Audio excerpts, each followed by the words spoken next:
The Tom Woods Show, episode 2019. Prepare to set fire to the index card of allowable opinion. Your daily dose of liberty education starts here. The Tom Woods Show.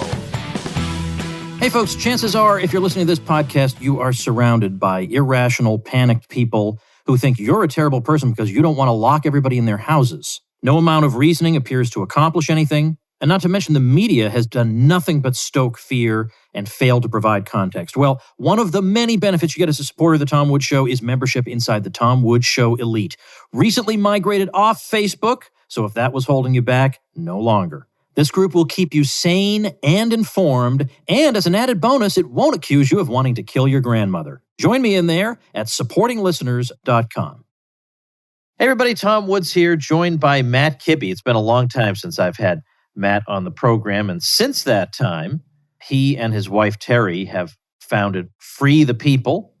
And I want to actually start off, Matt, before we get into our topic, with having you tell people about Free the People. I saw the merch all over PorcFest. Yeah, and the idea with Free the People is we wanted to reach young people with the ideas of liberty through storytelling. And what that project quite quickly morphed into a video production crew. So we produce a lot of video content, and we really try to focus on human stories for people, and I call them normal people that don't process the world through economic theories. They process the world through their emotions and their friends and their daily lives. And we really think there's an opportunity to reach a massive audience, but we got to sort of get out of our comfort bubble of libertarian philosophy and Austrian economics. And as you know, I love those things, but some people don't. Yeah, that's true. And especially in this day and age, I just want as many allies as I can get and as many people as possible to listen sympathetically to what we have to say. So whatever works for that, I certainly favor. Let's talk about this paper you wrote. I'm linking to it at tomwoods.com/2019 on Pandemic Socialism. It makes reference to a Hayek book that I think is unfortunately overlooked. I think a lot of people who say they've read Hayek have read The Road to Serfdom and maybe The Constitution of Liberty. But this one, The CounterRevolution of Science, is not only very important in itself, but is quite applicable to our present situation with COVID and the government response. So how would you describe, what's the basic thesis Hayek's advancing there? Yeah, and it's important to understand that this book is part of Hayek's broader critique of socialism and central planning and things that we know are more familiar with from Hayek, like the use of knowledge in society and his critique of central planning, because you couldn't possibly know enough to reorganize society. But part of it goes back to his critique of what he calls scientism. And that's the misapplication of the process of the natural sciences applied to human action, because as we all know, humans are not atoms and they're not so easy to manipulate. But he saw it as one of the primary problems in socialist planning, because it's sort of that fatal conceit that somehow if you could organize the right people, the super smart people, and we could trust them with all that power, they would be wiser in the reorganizing of society. And it really comes from this sort of pretense that the hard sciences were somehow settled. And if we just gave over the science of human action to those guys, the physicists, the biologists, the engineers, you could somehow recreate society from the top down. I think we can add to the idea of scientism a phenomenon that we certainly observe today, which is the idea that, let's say, Dr. Fauci or anybody else just sort of begs the question by saying, well, in order to cut down on the number of COVID cases, society needs to do X. But the issue is, if that's our only goal, maybe X will work, although as we've seen, X generally doesn't work anyway. But let's be as generous to them as possible. Let's suppose X does work. It's not an open and shut case that because this will have that effect, that therefore we should do it. The assumption is that the only considerations that matter are the ones that scientists looking at a very narrow slice of human life are talking about right now. But really what we're dealing with is not a scientific question a lot of times, but a philosophical question about what should we prioritize in life. We could shut down all kinds of things that make life worth living and do so indefinitely for years on end. And again, I don't even think that would do much good. But again, supposing that it would, is it an open and shut case that we therefore have to do it because the scientists have said so? Aren't the scientists in a way speaking out of turn if they even so much as imply that we need to do the things that comport with their agenda? Why should we follow their agenda? What makes their agenda more important than mine? You know, it reminds me of Bastiat's famous view about the seen and the unseen. And at very least, the government scientists and the whole public health industrial complex sort of willfully ignored the potential economic and health damages. And, early on, we were all scolded, those of us that brought up this point, that we were focused on economics and they were focused on human health. Well, of course, these two things are intimately linked together. And that very narrow view that someone like Fauci has, just focusing on a particular virus and not just mitigating the damage of that virus, but actually eliminating it, seems to be his goal, doesn't consider the possibility that, say you actually did lock everyone into their homes, people would start starving to death if you actually did that in a few weeks, particularly people at the margin. And it seems to be wildly naive, but that has been the paradigm that we've lived through for the last 2 years. I want to skip ahead to page 12 of your paper. Of course, I don't know if I'm seeing the final published version or not, but anyway, on my version, page 12, this is a passage I remember at the time. I put a chunk of it in my newsletter, and I can tell from reading it that you were as struck by it as I was. This is Dr. Fauci writing in August 2020. He says, "Living in greater harmony with nature will require changes in human behavior as well as other radical changes that may take decades to achieve." So radical changes. And he goes on to give example, rebuilding the infrastructures of human existence from cities to homes to workplaces to water and sewer systems to recreational and gathering venues. In such a transformation, we will need to prioritize changes in those human behaviors that constitute risks for the emergence of infectious diseases. Chief among them are reducing crowding at home, work, and in public places, as well as in minimizing environmental perturbations such as deforestation, intense urbanization, and intensive animal farming. It is a useful, quote-unquote, thought experiment to note that until recent decades and centuries, many deadly pandemic diseases either did not exist or were not significant problems. Cholera, for example, was not known in the West until the late 1700s and became pandemic only because of human crowding and international travel, which allowed new access of the bacteria in regional Asian ecosystems to the unsanitary water and sewer systems that characterized cities throughout the Western world. This realization leads us to suspect that some, and probably very many, of the living improvements achieved over recent centuries come at a high cost that we pay in deadly disease emergencies. Since we cannot return to ancient times, can we at least use lessons from those times to bend modernity in a safer direction? These are questions to be answered by all societies and their leaders, philosophers, builders, and thinkers, and those involved in appreciating and influencing the environmental determinants of human health. Can you just comment on that? What did you think about that? Probably the most shocking phrase in all of that is he wants to bend modernity and basically erase the last 2 centuries, which are really those centuries by which free market economics and the market process and entrepreneurship and free people solving problems really lifted us out of a miserable existence where people didn't live long and most people were living in extreme poverty.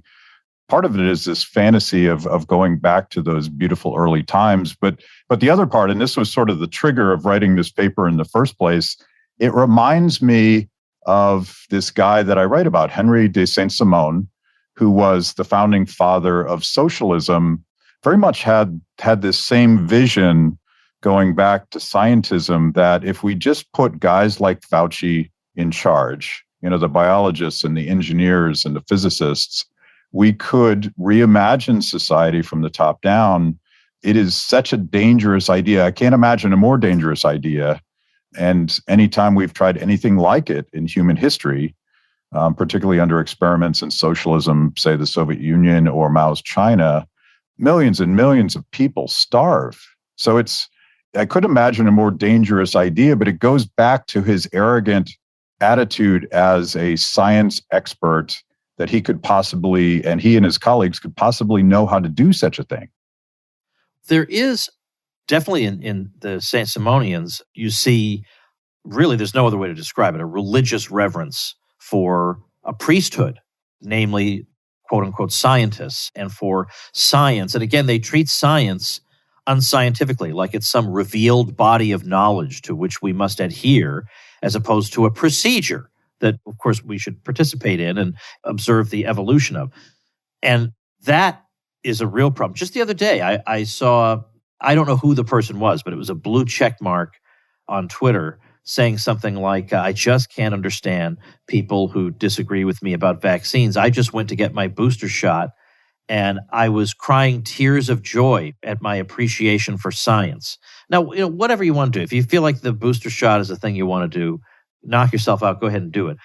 But this whole, I was crying tears of joy because I was so appreciative of science. Leave aside that the booster shot itself is still actually scientifically controversial as to whether everybody should get it. It was not by any means unanimous. In fact, quite to the contrary, even in the U.S., among the relevant scientists, that there should be a general blanket invitation to everybody to get a booster. None of that nuance, none of that's there. It's like it's a body of knowledge, including everybody has to get the booster. Even when scientists aren't even unanimous on that kind of response, I don't want to be uncharitable and sit here and speculate that maybe these are people without meaning in their lives and this fills a void for them. I don't want to psychologize here and be unkind or uncharitable, but it's not flattering seeing stuff like that. Yeah, well, it's, going back to the religious metaphor, it's as if he was receiving a sacrament, a holy sacrament, and, wearing a mask is now an act of public piety. And anyone that questions the science, capital T, capital S, is an apostate that needs to be shunned by society. And it all goes back to St. Simonism.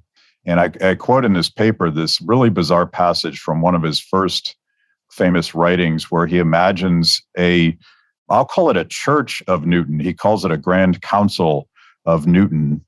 And it sort of fetishizes science as this end state thing that we should all worship. And he actually proposes building temples to Newton where people should come and worship. And it sounds insane. And I one of the things I learned rereading the CounterRevolution of Science is I finally realized why Hayek was so dismissive of Saint Simon, because I went into reading Saint Simon wanting to have as sympathetic of a view of socialism and utopian socialism as I possibly could before Marx made it a very violent transition. But as you read it, it just sounds nuts. Yeah, it absolutely does. And a number of the 19th century socialists, when you read them, like Robert Owen had this idea that under socialism, he just imagined such abundance that the oceans would be converted to lemonade and just crazy things like this. Like, what makes them say and think all these sort of crazy things? I feel like 300 years from now, probably much, much sooner than that, but long, long after anybody's vested interests in COVID are gone and nobody feels like because these days nobody wants to admit to being wrong about anything. But when all these people are dead and fresh eyes can look at what was done here, at the very least, I feel like after 300 years of progress in science, we have to reach a general conclusion that masks are not a productive intervention. And so they're going to look back on today with all these photos of everybody masked, and the kids in school are going to laugh at this now. So I kind of feel like I hope the Faucis have their fun now, because people are not going to look back and say, wow, look at all these people wisely mitigating the virus. I don't think that's just my prediction. I don't think that'll be the case. Yeah. And I tend to be a short-term pessimist and a long-term optimist. And I have a lot of faith that free people, even with all of these barriers to information and all of the horrible things that governments do to constrain our behavior, that free people work stuff out and we figure stuff out. And that's the whole point of the Hayekian program when he talks about the spontaneous order. earlier Adam Ferguson called it the wisdom of crowds. And it's just, despite what bureaucrats try to do to us and what politicians and their goons try to do to us, we figure stuff out. But in the meantime, you can create a lot of tremendous damage. And you mentioned something that I want to add. Like when I think about how the world works, and particularly when I'm confronted by something that I don't particularly understand, like a new virus that sounds really dangerous, as we were confronted with in February and March of last year, I always apply two economic filters, two simple ideas that I think are profound. And one is the Hayekian notion of knowledge and whether or not people that want to reorganize things could possibly know enough to do so. But the other is basic public choice theory, that politicians and this whole government ecosystem and everything that feeds on it is self-interested like the rest of us. And that's the other half of this story. The COVID industrial complex is a tremendously lucrative business for just a global network that Fauci basically sits at the top of, although he certainly has competition from the World Health Organization and other places. But this is a guy that essentially controls what gets funded in government research and what doesn't. And that has an effect on the behavior of the entire scientific profession, the entire public health profession, pharmaceutical companies, this entire sort of ecosystem that has been promoting pandemic panic since day one. It reminds me of something Robert Higgs said a number of years ago, and I wish I had the statistic ready at hand, but he was speaking about homeland security in the wake of 9/11 as also being big business. And the statistic he had about the number of firms catering to this perceived need just exploding. And you get the sense that probably we could live without almost all these firms. Probably this is overkill. But as with COVID, when people are thinking irrationally, well, you can, unfortunately, the market will cater to that also. Now, you're using the expression pandemic socialism. So when I sat down to read your paper, what I thought it was going to be about was, the various economic interventions that have happened, maybe some of the spending bills or the payments made to people to help support them during a time when they were not able to work and stuff like that. So I thought it was going to be an economic analysis.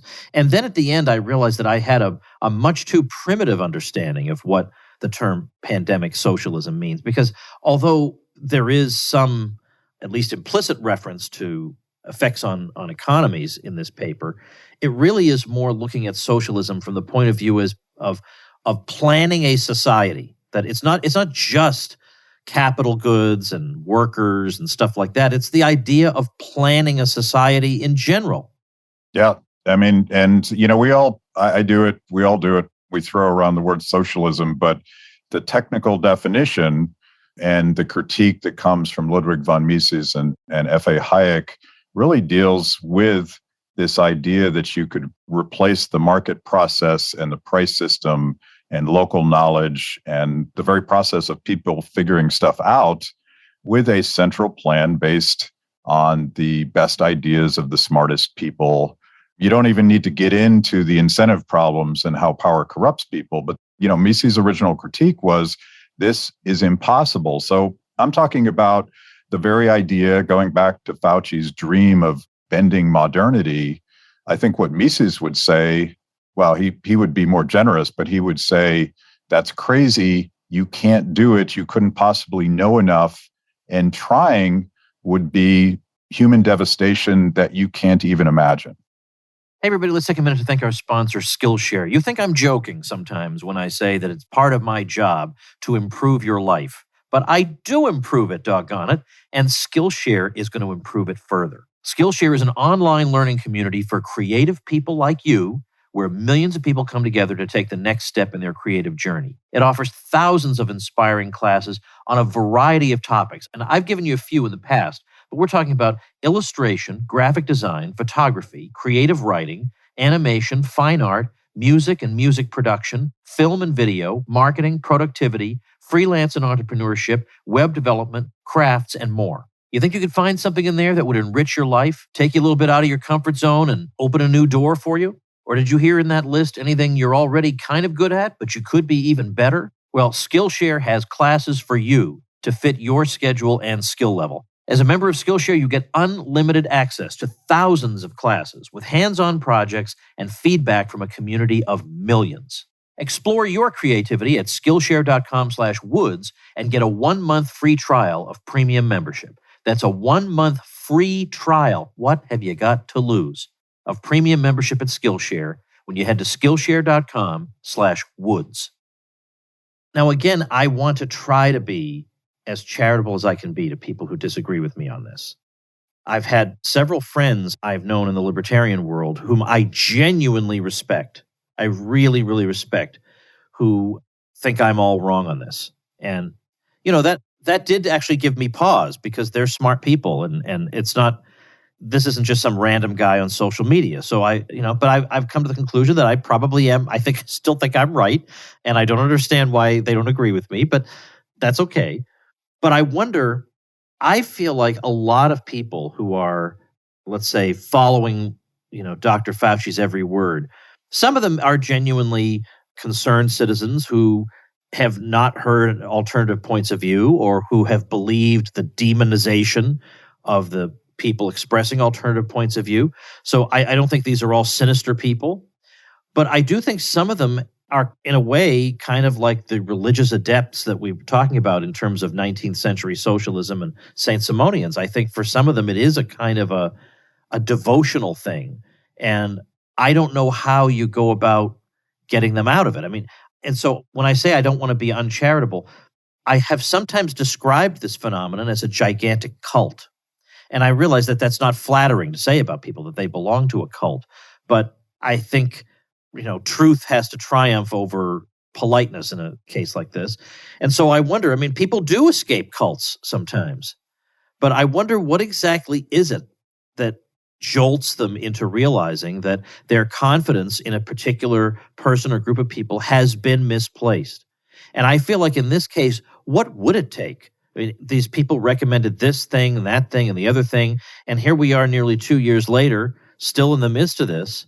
You would think that would be enough, or you can't see your grandmother as she's dying. I wonder what the thing, maybe it's an individual thing. For each person, it'll be different, and maybe some of them will never get out of it, but I don't know. What do you think? This is beyond the scope of your paper. Yeah, I think there's a tipping point, and I actually see a counter-revolution emerging, but they meaning the planners and the people that want to control our lives and the people that benefit from dramatic expansion of government power and government spending, they found something to scare the daylights out of us. They found our Achilles heel, and it's the fear of an unknown virus. They've tried to scare us with other things much less effectively, I think. But, the war on terror obviously was premised on that same fear. And so there's a pattern here. But I think the only way to jolt people out of it is their own experience. And I think you saw this just the other day with the new fear-mongering campaign about the Omicron variant. And most people, including people I know that were very much into locking down and shutting down schools and all the things that we've done, are sort of yawning at this one, like, really? Another one? So I think the narrative is starting to fail the scaremongers. And, you're on Twitter, and anybody that's on Twitter can see these massive protests going on all over the world, particularly right now in Austria, where they've now imposed an incredibly draconian lockdown. I think the counter-revolution is coming, and it's based on some pretty simple libertarian principles. We should be free to work and earn a decent living for our families, that everybody is an essential worker, and the government shouldn't divide us that way. We should be free to speak our minds. We should be free to move about freely. And I think these are core human values that could in fact be an opportunity to organize people around. And it's a rejection of this kind of COVID socialism that we're seeing. And it's basically a realization that for whatever we accomplished, and I don't think we've accomplished much in the government's efforts to stop this virus, but whatever we've accomplished, we've done so much tremendous damage, particularly to people at the margins, the people that weren't privileged enough to be part of the laptop class. And I think that's an opportunity for all of us, and we should we should approach it with sympathy and empathy and understanding for where people are actually coming from. But those are libertarian principles that people are organizing around. I've been enjoying seeing and heartened to see all the footage that you're describing. And I see it in video clips on Twitter. Massive, massive. I saw a huge one in Italy the other day. Massive protests all over the world. And what's kind of strange and hard for me to understand is that if you do opinion polling, it seems like the Europeans are more enthusiastic about these measures than Americans are, although there's a very substantial minority in most European countries opposing the vaccine mandates. It's not just a fringe. There are a lot of people. But I would say of all countries in the world, the one that's most likely to break the back of this whole thing is still the U.S. For all the problems we have, I think we have the most skepticism of authority here, and we have the most rebellious nature. And yet, oddly, it takes different forms here. I haven't seen the truly massive protests in the U.S. that we see in these other European countries, despite the greater rebelliousness and skepticism of authority here. And I'm kind of at a loss to account for that. Yeah, I am too. And it's frustrating to me because I've always claimed that Americans are sort of genetically predisposed towards liberty. It may be the fact that, unlike countries that are more at the margin, where people struggle more to put food on the table, it may be that we're incredibly wealthy and we have been able to shut all of these things down. A lot of us have been able to work from home. And it's probably the case that all of this damage is now finally starting to manifest itself in terms of supply chain shortages, in terms of really high inflation that's probably going to get worse before it gets better. So I think in some ways we're victims of our own success that we were able to do some of these things without hurting as many people as they have in other countries. But the chickens will come home to roost. And I do think Americans will reject that. It's going to be very interesting to watch the shape of politics over the next couple of years in the U.S. and in Europe, because, as I say, the majority seems to favor the mandates, but it's not a crushing majority. And I wonder if we try to consider the intensity of the support. I think the anti-mandate people are much, much more intensely anti-mandate than the pro-mandate people are pro. And so if you're just looking at the poll numbers, you might think, well, it's an unpopular position for me to be against the mandate. But I think the poll numbers are concealing a rage that mean that these people will vote. Whereas the pro-mandate people probably are complacent or, maybe they believe in it to some degree. But you're talking about people who have their lives ruined, their livelihoods taken away from them.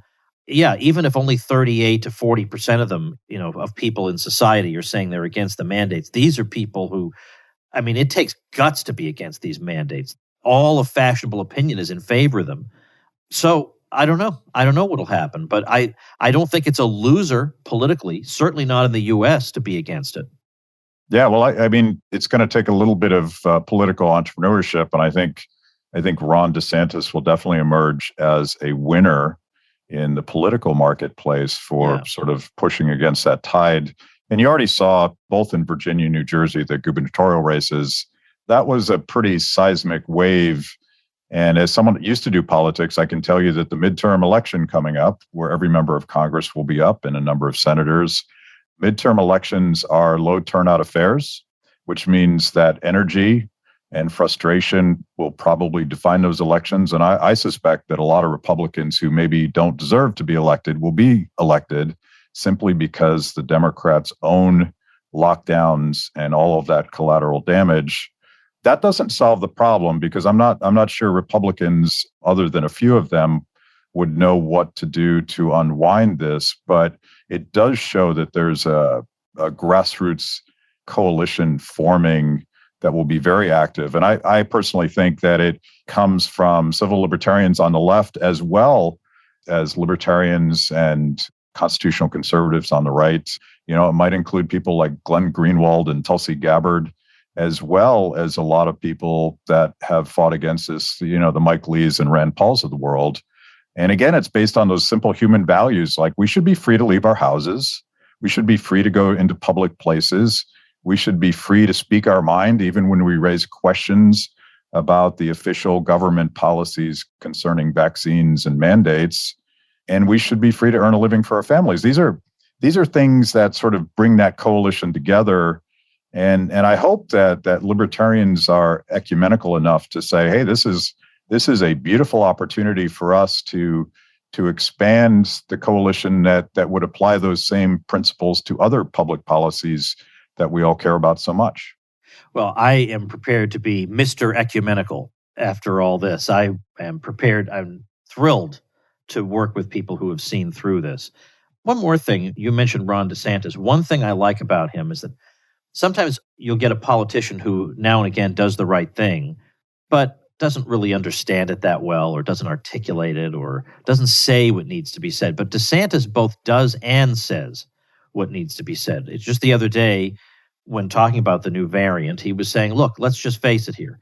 The lockdowns didn't do any good. We've done this, we've done that. He was very, very tough about it, saying enough is enough. This is ridiculous. We've all lived through. We can all see with our own eyes that this stuff doesn't do anything. And now they want to roll that out and try that again. They have no idea what they're doing. I mean, he can be tough. He's direct. He knows the studies. He's extremely well briefed, either on his own or by aides. I don't know.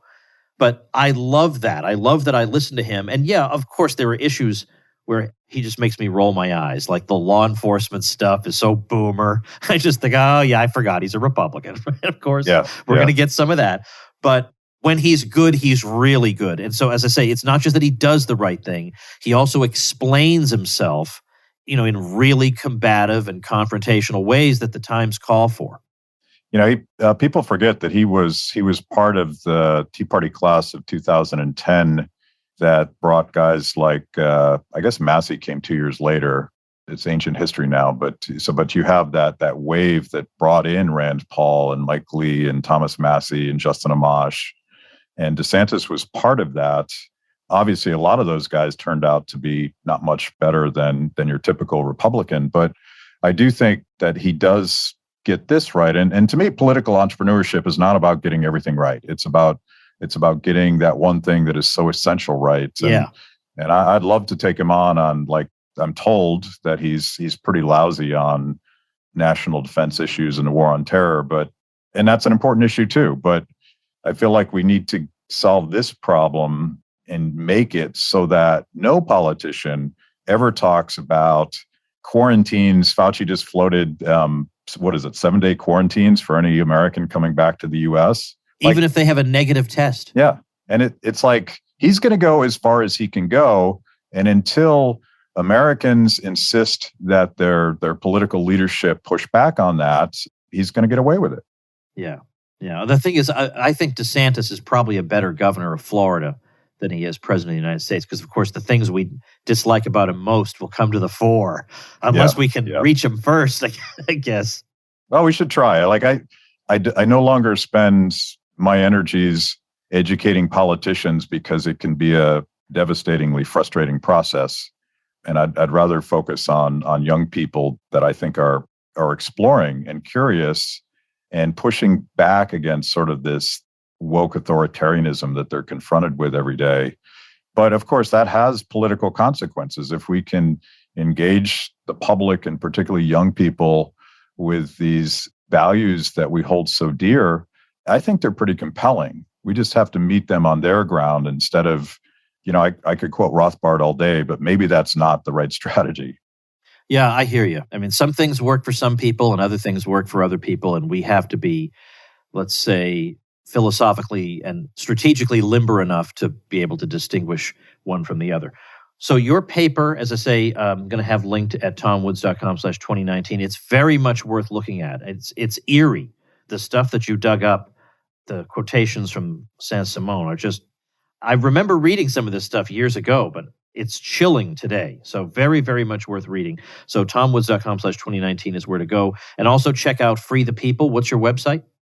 freethepeople.org. And I'll send this to you as well. I'd love to link to a short documentary we did on lockdowns about a family in Brooklyn. It's called All We Have. And it's the struggle about a mom and pop restaurant who are facing losing everything, including their son, because of Andrew Cuomo's lockdowns. Oh, my goodness. Definitely, I will link to that. So now everybody, now use my tomwoods.com/2019 link for sure, because this sounds like right up my alley. I'm sorry I haven't seen this yet, but I look forward to seeing it. Well, thanks very much, Matt. Always great talking to you. Yeah, thank you. All right, everybody. Tomorrow, we've got Tony Lyons, who is the president and publisher of Skyhorse Publishing, which is the publishing house that published the brand new book by Robert F. Kennedy Jr. called The Real Anthony Fauci. And they have just had one obstacle after another when it comes to getting the word out about that book. So we're going to get the inside story about that. And remember, too, if you missed the footage of the 2000th episode of The Tom Woods Show, I'm telling you, you're in for some really, really enjoyable entertainment. You can get the videos at tomwoods.com/2000. So head on over there, make some popcorn, have an enjoyable evening of entertainment. You're really going to love it. It's so much fun, so many laughs. So tomwoods.com/2000. I'll see you tomorrow. Become a smarter libertarian in just 30 minutes a day. Visit tomwoods.com to subscribe to the show for free, and we'll see you next time. Like the sound of The Tom Woods Show? My audio production is provided by Podsworth Media. Check them out at podsworth.com.